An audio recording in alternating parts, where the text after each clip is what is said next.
Anne, şuna baksana. Sen de gör şu çocuğun nasıl biri olduğunu. Al bak.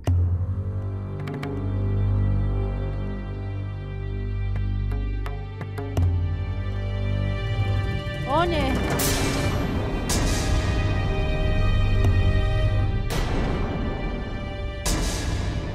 Ha? Annene ne anlatmaya çalışıyorsun? O nedir? Bir şey değil anne. Ha? Değil mi?